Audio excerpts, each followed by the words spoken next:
Good morning, Alexander, Marco, Dom. Dom's going to be with us at the bottom of the hour. Hello, Michael, Ren. Risk off today, guys. Russell was the tell, giving us lower yields. 125 we got down to. So here's the S&Ps, short term. NASDAQ's even given up the ghost today. And for the last 3 weeks, I've been pounding the table about VIX. Remember I was talking about all the wicks here? That it smacked of accumulation going back several weeks. There you go, VIX trading over 20 this morning.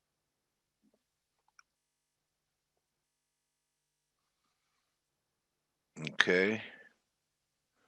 Anyway, here was the Russell. Really led the way. It's down another 21, another 1% on the Russell. Even crypto's lower today. There's a Russell. Gap lower. This was your tell. So still need to take out 220 for the bulls to be in charge. We did not diverge on the NASDAQ, but look at the daily on S&Ps and all across the time frames, diverging right up here yesterday.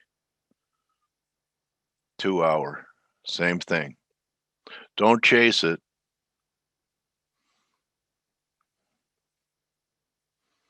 So, this is what I've been looking for. I said towards the end of June, so it's stretched out another week. But thank you, Ben. Anyway, so this is, you're not too late. It's just the beginning, but sell rips. Don't just launch here. And anyone that was holding their stocks because they didn't want to take capital gains should reconsider. Because before it's all over, I know it's a big call,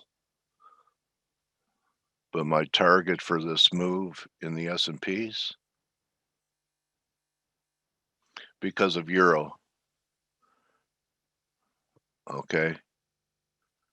Let's see what it will take for, yeah, well, that's because there's risk off.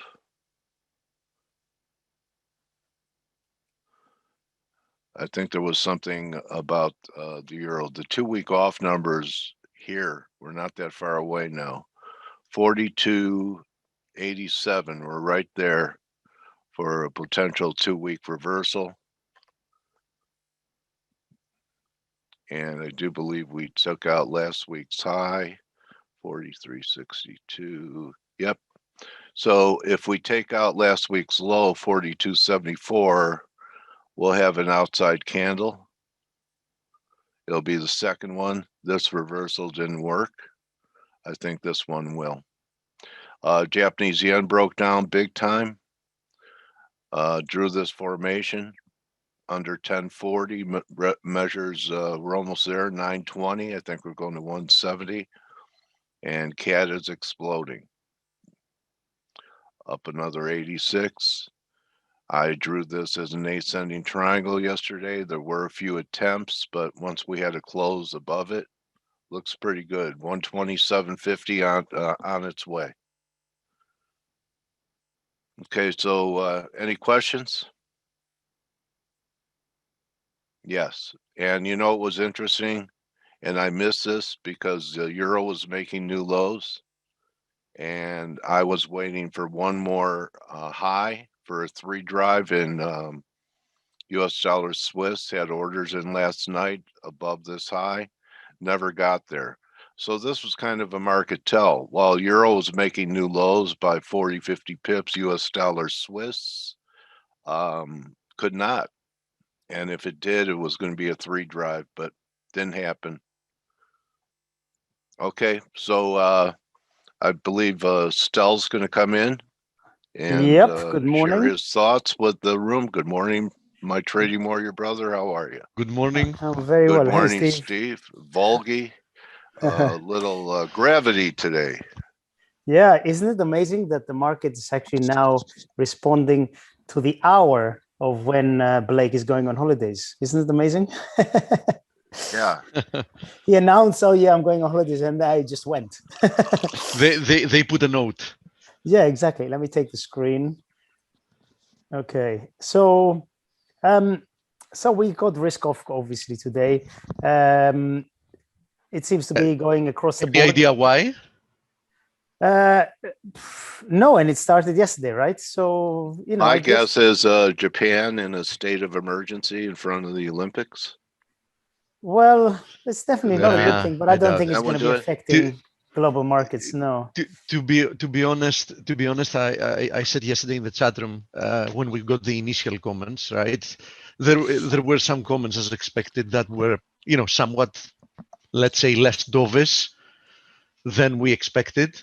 What surprised me was that the initial reaction in the dollar was rather muted.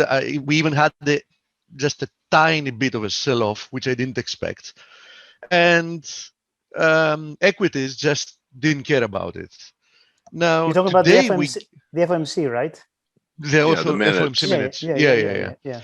Now, the weird thing is that today we get the reaction that I would expect if I had the statements, the minutes from yesterday, but so far we don't really see, you know, a big reaction from the dollar. Yes, against commodity currencies, the dollar is stronger. And it should be noted. So at least this correlation works. And we finally seem to have reverted back to a normal correlation between stocks yields, and bonds. Yes, between yields or bonds, if you want to look at it like that, and stocks. Because weirdly enough, and we said that this can't last for much longer. Usually it lasts for short periods of time.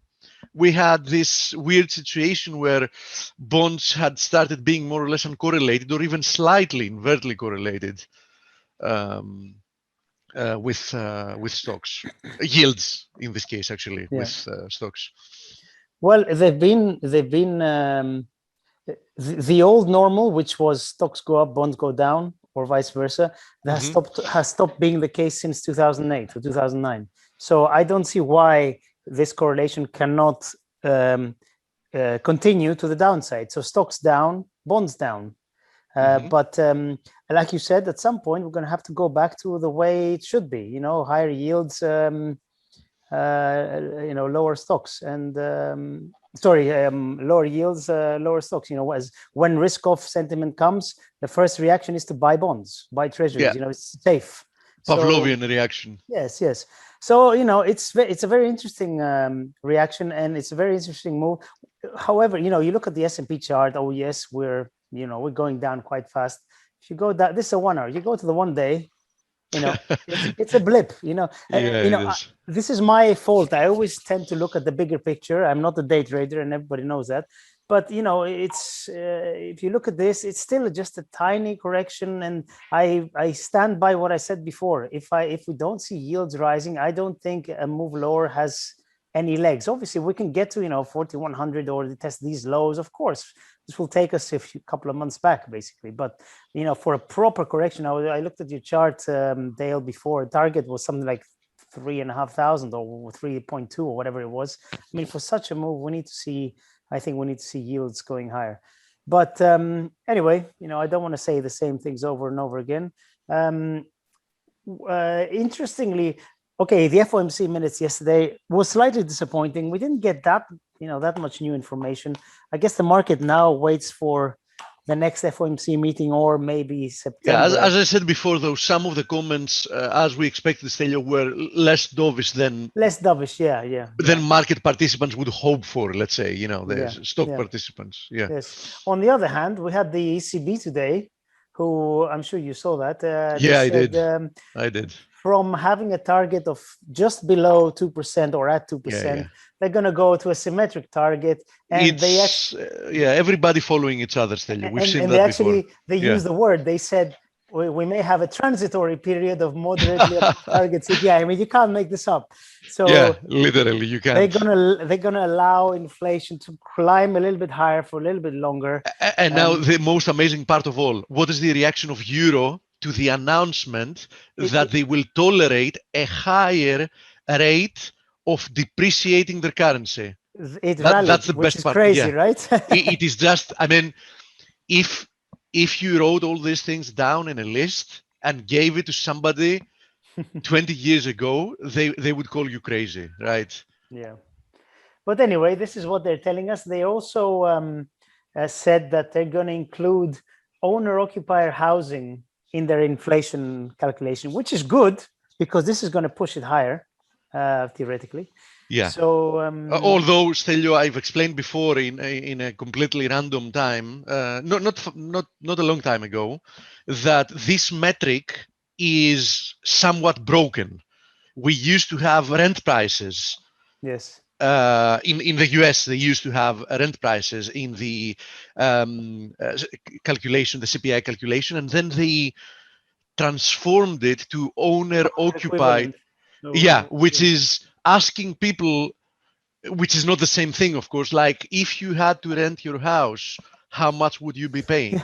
I mean, why take the market, right? The market is a price for it. Why take that? Exactly. I mean, instead of taking actual rent prices, which is very easy to do, right? You're asking owners how much they think they would pay to rent their house. Yeah, well, only central bankers can answer that question, why that's happening. But anyway, so that's what the ECB said. Actually, they also added that they are going to be adding climate change considerations to monetary policy. So basically, if we get warmer climate, or we go higher by like 1 degree or something, let's print some more money. Absolutely.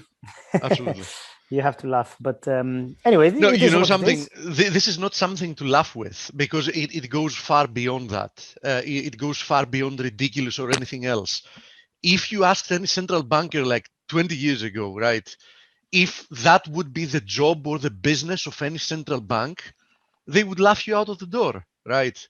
Yeah. I mean, theoretically speaking, more than 95% of central banks on the planet have one mandate only: inflation, right?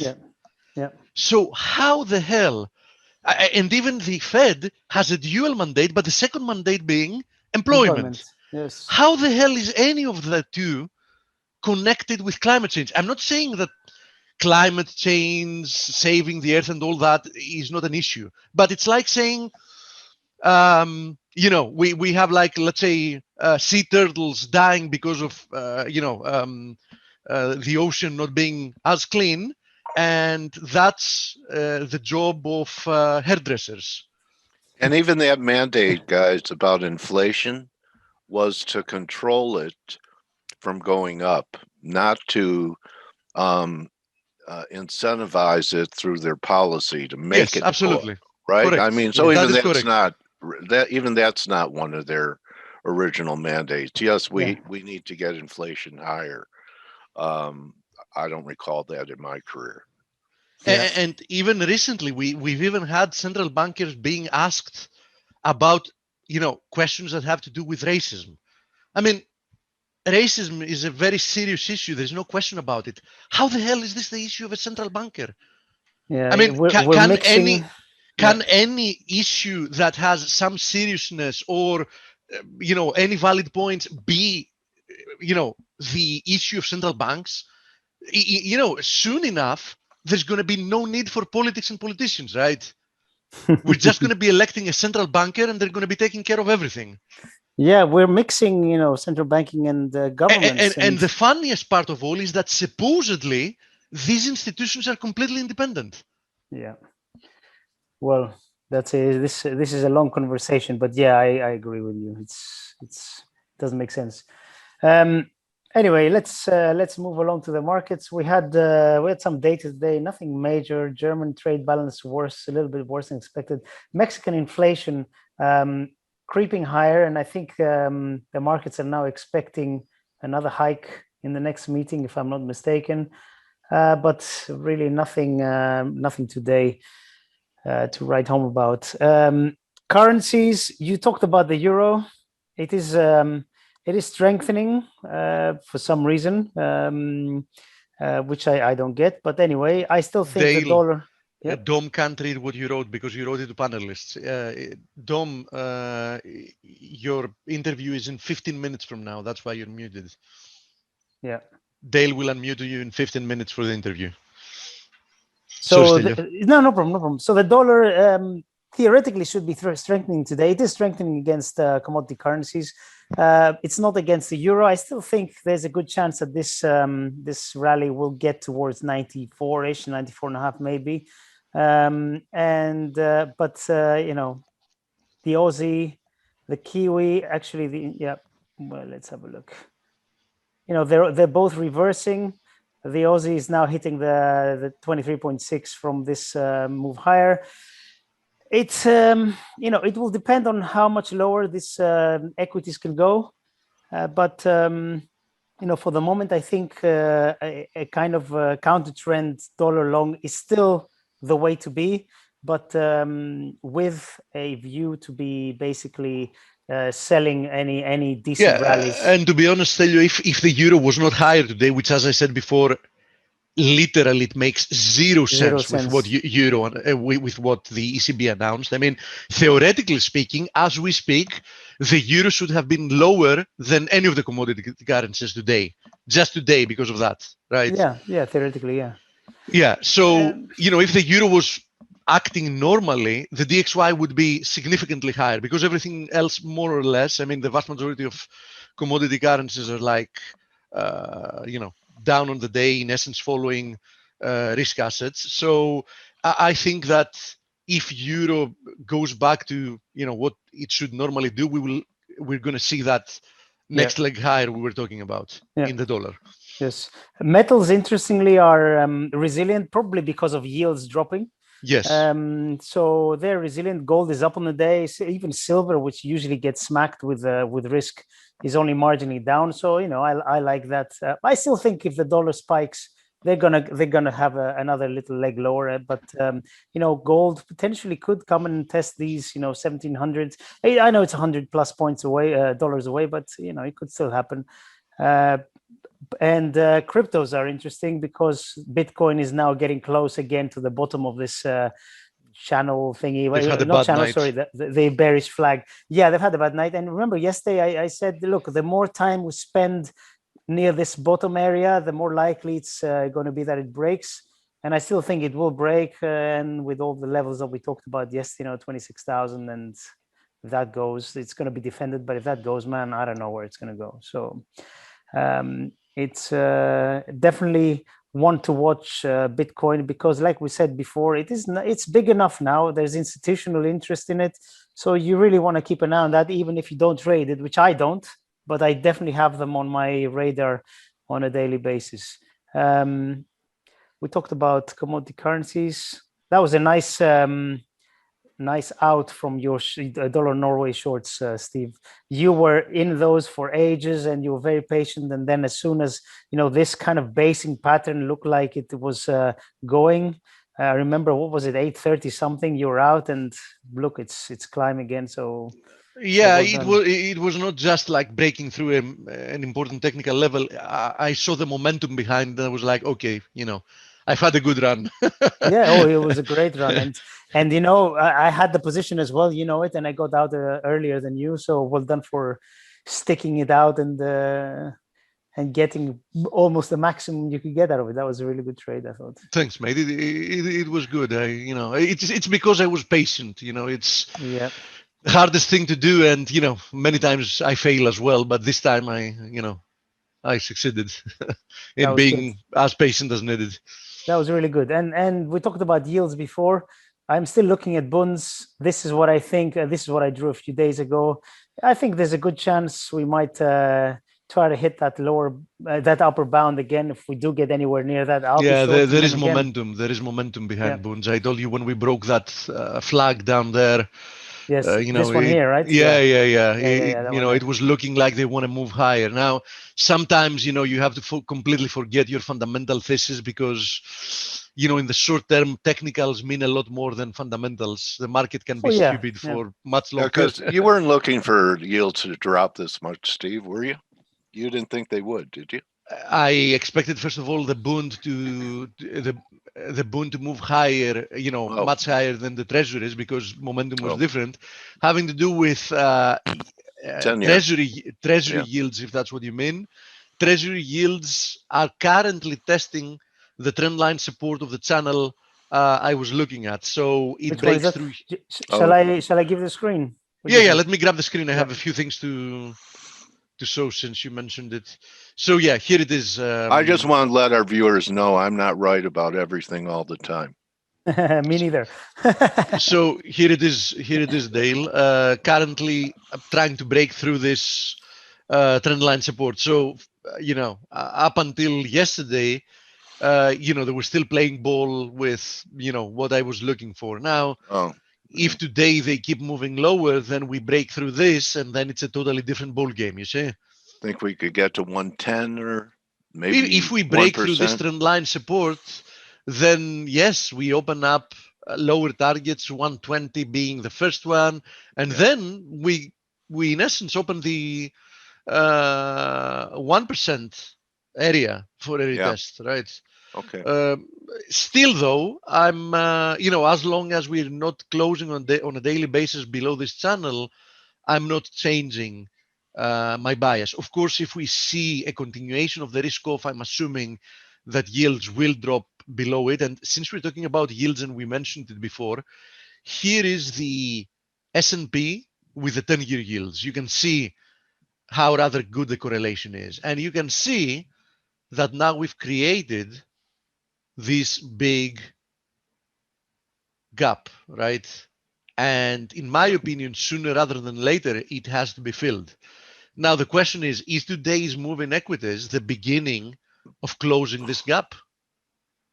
It might be. So if that's the case, you see that there is a lot of catching up equities can do with yields. And here's the Nasdaq against the 10-year yields. Also, you can see that we've created like a big distance between the two Yeah, of that them. has to be filled one way or another. So either yields go up or equities go down. Yes, exactly. So I think that today might be signaling that some kind of a reversion to, you know, to matching up the two of them might be happening, which means that it might be the beginning of an interesting move in the markets. We all know how overdone things were, and I did say yesterday that at some point during the summer, I do believe we're going to see like a sharp corrective move in equities. Who knows? It might be starting today, right? With a little bit of a delay from yesterday's FOMC minutes. Perhaps too many traders were watching the England game yesterday, and they were like, you know, F it. I'm going to trade it tomorrow. Did you see the quote somebody wrote on Twitter? I don't think I've seen sterling fall so hard since Brexit. Yeah, that was actually amazing. And to be honest, I wrote it on Twitter. It was my only comment. You know, just 10 seconds going into football. You know, Denmark played really badly during the, you know, last 50% of the match, and you know they just tried to preserve the score, which I really don't like, and they didn't deserve to go to the final. But that penalty was ridiculous. I mean, especially in the era of VAR. Yeah. I can't believe that they saw this in VAR and they said, "Yeah, sure, this is a penalty." I mean, this was a disgrace. Yeah. In any Anyway, case, yeah. I'm happy England passed because we're going to see a nice final. I think it's going to Yeah. be a nice final, Italy versus Agreed. England. But Okay. you know, it should have been done in a different way. So speaking of the indices, as we said before, yes, I think we might try to do some catching up with the yields. And as I also said before, if you look at commodity currencies, here's the Aussie, Here's the Kiwi. Kiwi, by the way, seems to be about to break through this little corrective flag, which points to another leg lower. I'm assuming towards the bottom of this larger corrective channel. So I wouldn't be surprised to see a move towards 67 and a half, 68 cents. Also, we mentioned yesterday that USD CAD and USD NOK were in symmetrical triangles, which pointed to further strength. And here it is, USD CAD broken out, USD NOK broken out. In essence, 890 is my next target in USD NOK, and in USD CAD 2740, 2750 is my next target. I'm praying for a nice spike in USD NOK and Euro NOK to get into shorts again. Oh yeah, I think we're getting that as we speak, Stelios. So let's also fib extend this. Let's see what target we get. So yeah, 892 equality target of the first leg higher with the second leg higher. I wouldn't be even surprised if we see a bigger extension. So bottom line, we expected one way or another that we're going to see another leg higher in the dollar. I think we've already seen this happening. Now, I know that the DXY is not confirming, but as we said before, it's almost exclusively due to the DXY skewed in favor of the euro, right? The biggest contributor in the DXY is the euro. So this peculiar move from the euro higher, and I'm calling it peculiar as I explained before, because the change in policy from the ECB in any economic sense should have been euro negative, right? And for some reason, we're seeing the opposite. Now, ask any economist that actually understands economics, and it's really unexplainable, because in essence, what they say is that they're going to tolerate higher inflation. Higher inflation is, the thing that erodes the value of any currency. So that should have been immediately euro negative. Now, I can't answer why it's euro positive today. I put it in the basket of the things that, in my opinion, are completely unexplainable. But in all actuality, what I said before, don't look at the DXY specifically today, because what you see is completely skewed by what's happening in the euro. Look at almost any other currency against the dollar, and you'll see that we've started another leg higher, in essence, in the dollar, right? So let's hope, and close with that because Dale has his interview. Let's hope that this is not going to be another head fake, meaning it's not going to be another firecracker of a volatility type of event that's going to last like 24 hours, 48 hours. And let's hope we're going to be seeing some follow through, and finally some markets that are much better to trade than what we usually lately have, right? Yeah, it's always good to get some two-way action. Especially when Blake is away, that's my that's my best hope for a continuation. That Blake is going to be away by Wednesday. Do you think he's broken a couple of laptops already or not? I think he's too busy having fun to break laptops. I think he's going to do it once he's back. So if Blake stays away till November, do you think the S&P will get down to 2600? 800. No, 2500. Back to 666 if he stays. Back to the mark of the beast? No, not this time.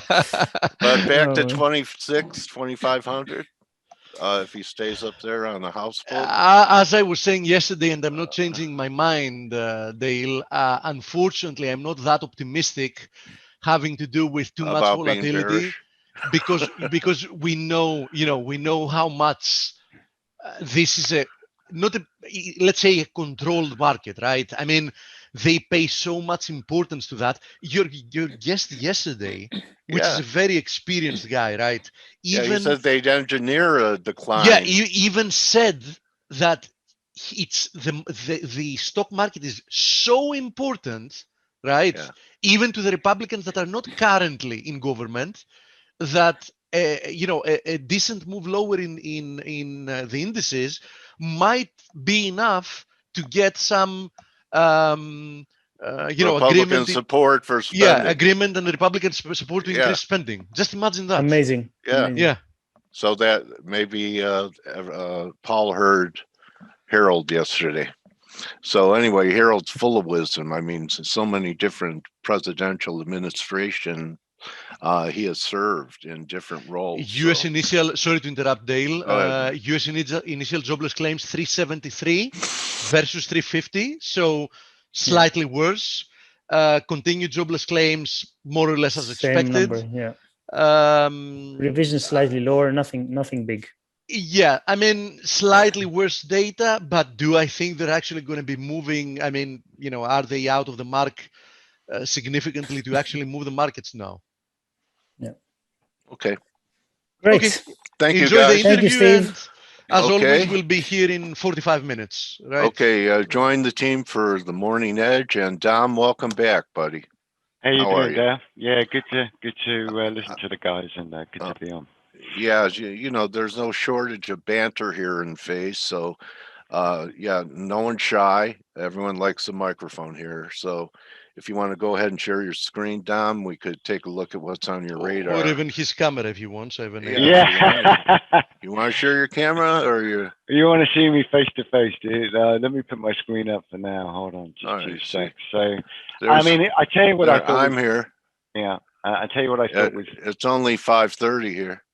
It's only 5:30. Yeah, I didn't go to the beauty shop. I haven't been to the beauty shop yet, man.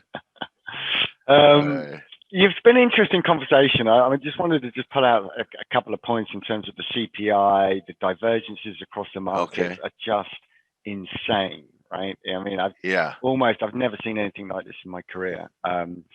Particularly trading the equity markets, the value growth, the growth value, every day. Yeah, the rotation, you mean? The rotation is, and it's almost like instant rotation, extreme rotation, and you can see it like even just drilling down to like 5-minute charts. I mean, yesterday the NQ came off slightly, Dow was up 150 points. It's instant, and it's just I always. When I see things like this and the overall kind of divergences in the market, I just think this is a topping process. And I was saying to my guys on the channel yesterday, like when you get, I call it kind of the 3-day rule. Day one, market comes down. So you had ES come down from like 350 to 304. Second day, and then bought instantly all the way back up. Second day, come in. Did exactly the same. Went down to 320, 50 back fib, instantly back up for the minutes. And then the third day, it will come in and it just won't, it won't bounce. It will just go down and down and down. And that's what it's doing today. And it's just, in terms of the FOMC minutes,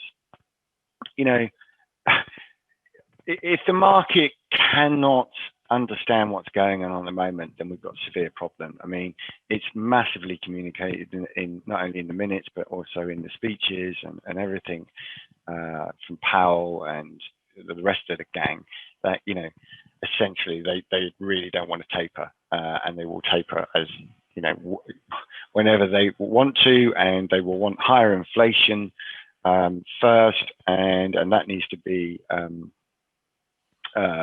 persistent, and so forth and so forth. And at the same time, they're talking about transitory inflation rather than persistent inflation. And the market, in terms of liquidity and in terms of interest rates, has never had it so good. So I do find today rather strange. I don't, the narrative that the FOMC is somewhat of a surprise shouldn't be, because they seem to explain at every single meeting what they want to do and where they want to go.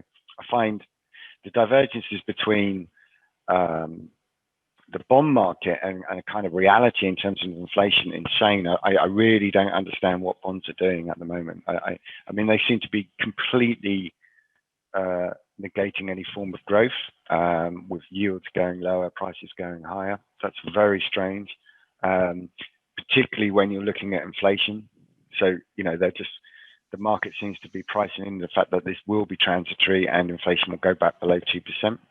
Why you're buying a bond at 120 when you've got, 4% inflation? It's just bizarre.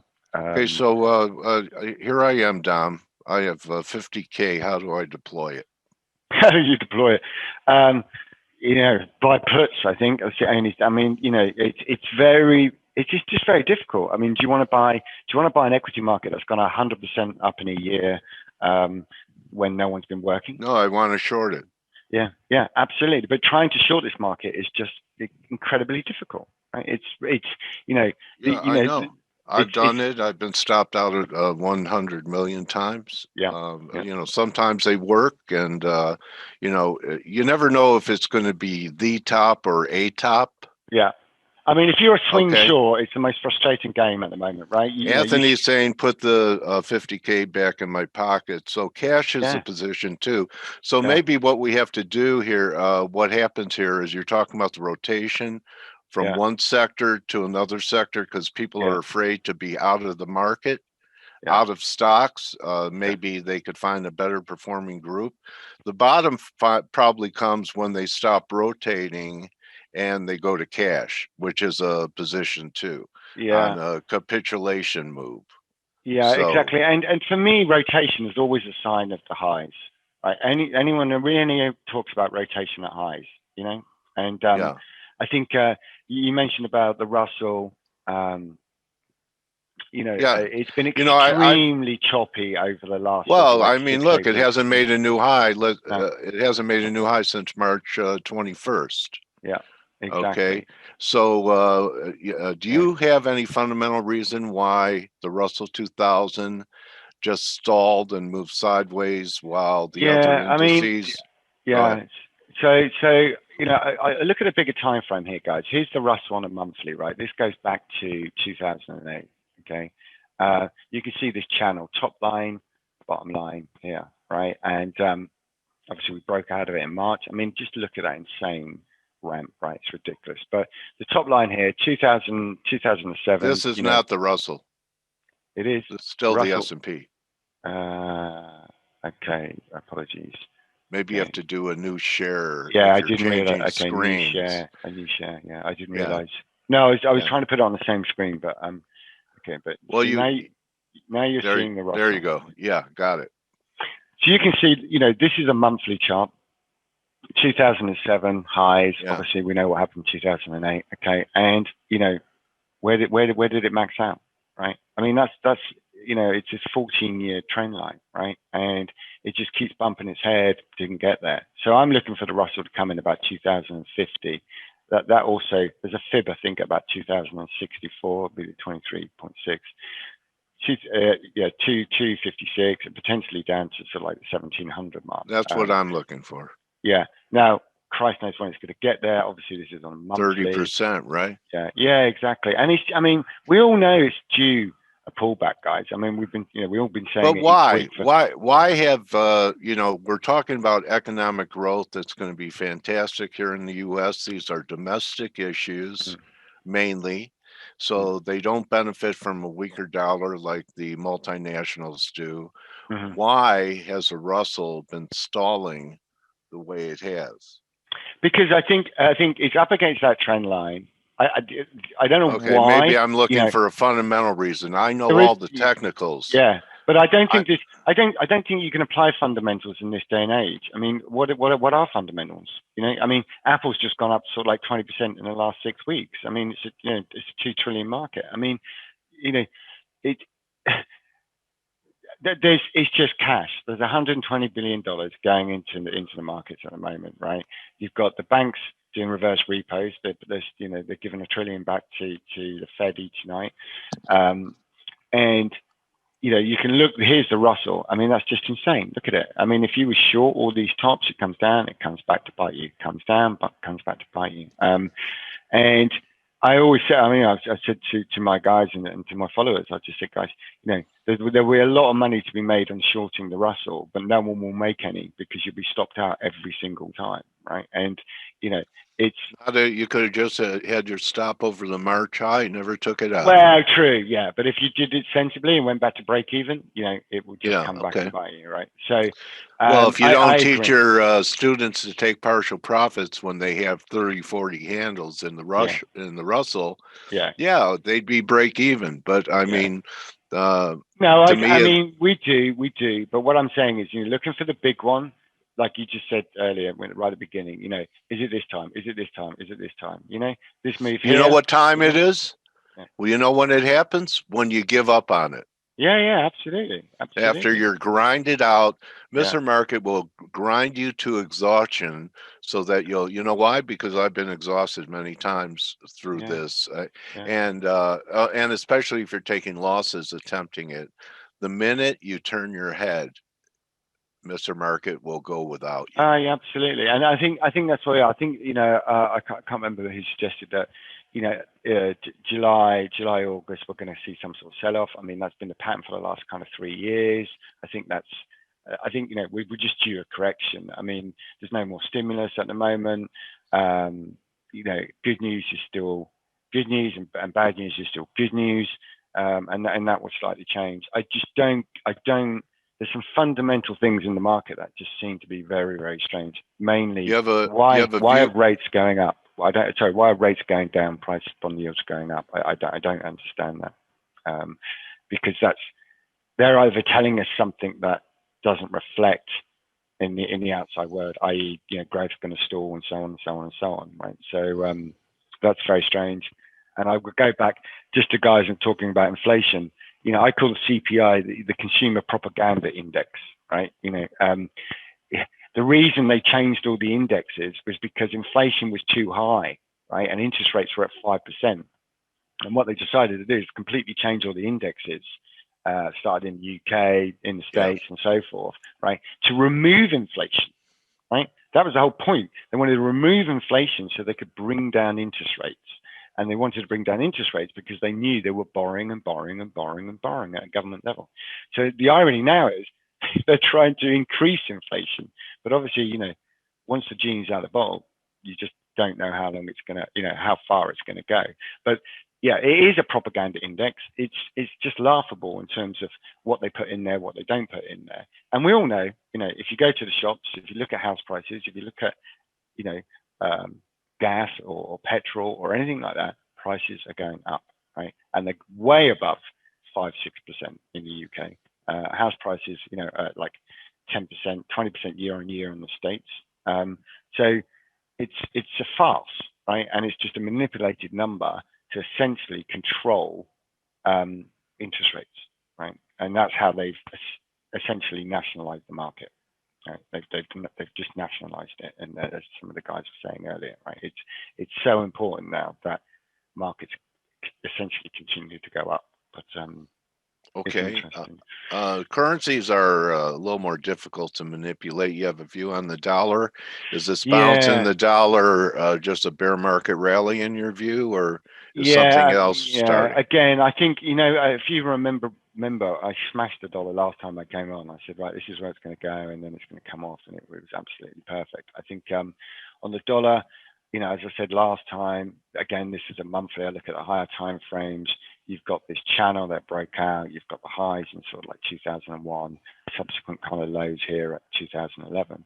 And if you see, we've got this triangle, and on the fibs here, we've got this 93 level, which is a 38, and then 50 back at kind of that's 96. 100. Yeah, exactly. And so for me, I'm staying well away from the dollar. It's just, I'm long above the trend line from the highs. Which where's that come in? That comes in about 97. Okay. And short below the trend lines from the recent lows, which is about 90. All else is just chop, and I just think I think it's very difficult to trade with every central bank trying to kind of manipulate their currencies, and then the interest rate play and so forth, and then the stimulus play as well, particularly on dollar. just look at the big picture and stay out of the day trading, because I just think the only interesting thing is it's obviously below the trend line from its low, right? And that currently comes in about 94.50. But it's I mean, stick a finger in the air, you could have gone long or short at like 92, and you would have been offside, but you wouldn't have lost money if you just kept the thing, right? So it's I think people are thinking below 89s and it goes, but the dollar with always being a safe haven, it's a hard one to call, right? I think isn't this like an Elliott pattern where it's flat and yes. double bottom? Yeah. So there are some pretty dollar bulls that have been looking for, sharply higher. How about the recent sell-off we've had in WTI after a monster bull run, and your view on metals, PMs? Yeah, so again, we're at the situation, I think, where I don't particularly trade gold. I just sometimes I look for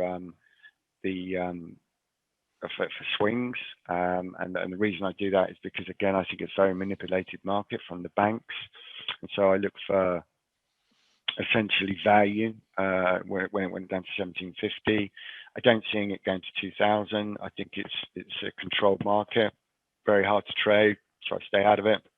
I think the same's happening to crude now. It's become a political toy. Can we use crude to create inflation? It can't go too high because there's too much inflation, and so on and so on. So I think, and again, there was just 2 days ago, there was a fire in Dubai, that the price went up, and then there wasn't an agreement, and price came down, and so forth. So you just got to look at the technicals, play the technicals. I think it will probably stay between sort of like $64 and $80, and and doing a lot of chopping around there. And I think gold will probably stay between 1750 and 1850. I don't see. I mean, people have been talking about the reflation trade, particularly on gold, for a long time. It went up to 2000. It came straight back down. It's hung around, and I think people have kind of decided that almost cryptos are kind of where you should be rather than gold, because there's a potential higher return in it, and I think gold, like I say, is somewhat manipulated. So personally, I just look for some value swing trades, small notional, and trade, sort of like with all due respect, Dom, I've been talking to you for about, I don't know, 15, 20 minutes. Are you strongly neutral the whole board? No, I am waiting for a correction in equities. Okay, I think can you see my S&P chart here? Yes, got it. Yeah.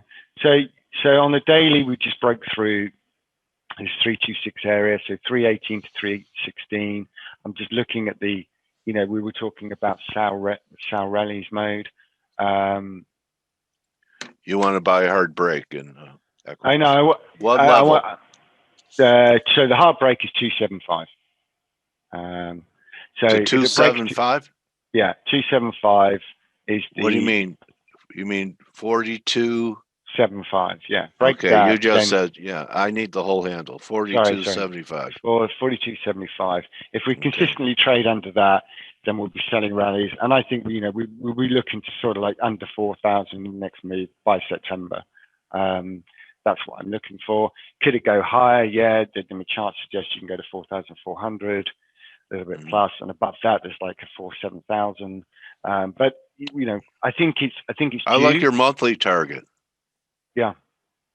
Well, on the monthly, we can, come down to, 3,800, and then again that would be a fib move. It's very hard to have any conviction on the sell side because, look at that monthly chart. I mean, look at the wedge. We are, this trend line here goes, back to 2002, and we just smashed it. And when we broke out of that 3,740 area, it just 5 months of just ride.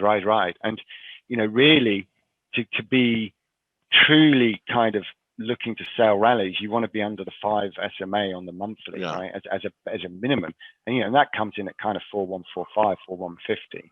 So you can't have any conviction in shorts, you know, where you know, okay, look, it's come up, we'll sell it, thank you very much. It comes up, we'll sell it, thank you very much. You can't have that conviction until some of the big levels are just taken out. And what's been happening is we get near or nearabouts. I mean, we just didn't quite touch the trend line here on the wedge. You see, Yeah. this was. So how about back inside the wedge, and you have your wedge anchored at about 2,500, and wedges are known to retrace 100% of the move. Yeah. Did you know that? Well, They I can. did. They can. I mean, it's very rare.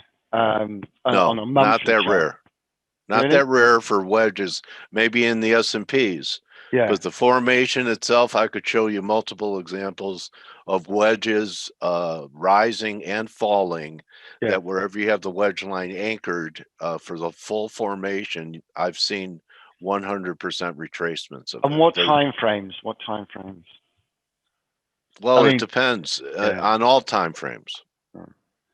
Yeah, I mean, a chart is a chart. Yeah. It could be a 15-minute, it could be a monthly. The formation is the same. And most people think that you're going to get a fib retracement off a wedge. And I've seen 100% retracements. Just, Yeah, I mean, yeah. I mean, I think something catastrophic. I mean, the trouble is, we're in a, the Fed's in a do or die situation here, right? The response from sort of like, 1998 is drop rates. That was the LCTM, right? The Russia defaulted. LCTM screwed up the banking market. They dropped rates and started flooding liquidity. Same in 2008, and then it's been constant liquidity and dropping of rates. As soon as we had the taper tantrum 2014 and 2018, markets dived like 25% in 3 months. So they know, everyone knows that as soon as the word taper happens and we start reducing stuff, even though they're slightly talking about it, basically the market is just saying, you're not going to do it now, you're not going to do it now. It's a game of kind of it's chicken and egg, right? Who's going to pull the lever first? And as soon as they do, markets are coming off. How far would they go? Anyone's guess. And if we are to see, a real true movement, particularly down to 2,500, I would expect essentially the pandemic to rear its head. Right? I just can't see a quick move down there. And even if we did have another pandemic or another kind of natural disaster, what's the default? Well, it's just flood the market with more money, right? So, you've got this since 2008, 2009. You've got this situation whereby if there's anything bad happens, something good comes out of it, which is, quote unquote liquidity. So the market's trained, to take the bad news as well. Actually, we're going to get some free money again. Let's go higher. So it's a difficult one to have. It's a difficult one. Okay, so Dom, now would be a good time if you'd like to show your website and how people could follow you and be ready to pull the trigger when you come out of your neutral gear. Yeah, well, and start pulling the trigger, huh? Yeah. Well, I mean, I'm just feeding back to what I've heard. I've heard explanations about why a market may go up or down. But I really haven't heard any conviction about anything in your voice about any instrument at all. No, I absolutely agree. So you're strongly neutral right now. The board. I am. Yeah, I'm and strongly. That's okay. Yeah. That's okay. The way we play it at the moment. The way we play it at the moment is level to level, right? Do not look for the home runs. Level to level, and take the big trend lines. When they break, you go with them. Use them as resistance support. The market's been very, as people know, it's been difficult to trade over the last sort of like 8-9 weeks since April. Strong upward bias. I love it when we get a smash down because we go in hard and it's great. So yeah, you can follow me on at Trade Inflection. My website is tradeinflection.com. One of the things I do want to mention is we do stop pick levels, and we've been doing it since January. It's free, and it's basically before the open. It gives you an entry, a target, and a stop, and we're up 63% in the last 6 months. Right? And I think it's 105 trades, 60 plus winners, 30 plus losers. Mostly and, intraday and 3 days setup. So, correct. Exactly. okay, Yeah. I So, see and that's, that. and that's that's kind of a new addition, and it's working really well. We're at 67% win ratio, which I think That's Steve, a good hit rate. yeah, Steve Cohen said his best traders did over 65%, and we're looking at 67. So Okay. very good and very conservative. We don't chase AMC and all that crap. Yeah, I mean, sometimes the right thing to do is nothing. Yeah. Well, I think you've got to let the markets tell you, right? You've got to be in tune with the markets. And, like your last panelist was saying, it's difficult. A lot of things fundamentally are not working. And, sit on your hands, because when the right time will come, then, you have, and you have ammo. Then you can, you have the ammo. Yeah. Absolutely. All right, Dom. Well, thanks for your time today, buddy. Yeah, and, lovely to speak to you, Dale. Yeah, and I hope you don't mind. I wasn't trying to give you a hard time. I just I'm trying to come up with some copy for your interview. You know what I mean? Yeah, no, it's very rare that I sit on the fence, but at the moment, it's ouch. I am. My gut feeling is that we're going to see some liquidation break in equities over the next 3 to 6 weeks. Timing is really important. Timing is really important, and start small, build your position, and see how you go. Okay. Well, listen, Don's a pro. I know for sure he's going to keep you out of trouble, especially if he stays neutral. But I can I can tell he pulls the trigger. All right. Well, All right, and really appreciate you being with us today, my trading warrior brother. We'll reschedule something. We'll schedule another one for later in the fall, and maybe you'll have some conviction, and maybe by the time you come here in the fall, the S&P might be approaching my 3,000 target or so. So that's what I think. We could have we peaked right around the beginning of summer. April was spring was a great spring. I'm looking for a rocky summer into the fall. So. I agree. It's seasonal. It's fine. Yeah, I just think 3,000 is a long way off. And they want to engineer a sell-off to get the Republicans on board for fiscal stimulus. There's nothing like people's 401ks taking 20-30% hits to get people to call their congressman, Republican or Democrat, to go out and do something about it. Save my IRA. But Dale, here's the thing. You talk about that, and you're absolutely right. Okay, it's a political, nationalized market. It comes down. Save my IRA. But what happens then, right? Instantaneously, the market will bid it up massively. Because again, it's a power put, right? And that's going to be a hell of a buy down there. You got to, exactly. And the trouble is that at 4,000? Is it 3.7? Is it 3.5? Is it 3? Who knows, right? And 2,600. All right. No Sir Pinkert. From my intelligence gathering. All right, write it down, buddy. All right. And if it doesn't happen, tear it up. Yeah. All right. So good joking around with you and looking at your charts. I like your clean look on your charts, Dom. Thanks again. Take care, my friend. Take care. All right, everyone. My trading warrior brother Dom at tradeinflection.com is his website. Check him out. And I could tell he's a pro. And that's going to be a wrap, everyone. And we'll see you tomorrow for TGIF to wrap the week. And don't just count your coins and your barrels of oil and your pips and currencies. Count your blessings. And we'll see everyone to wrap the week tomorrow.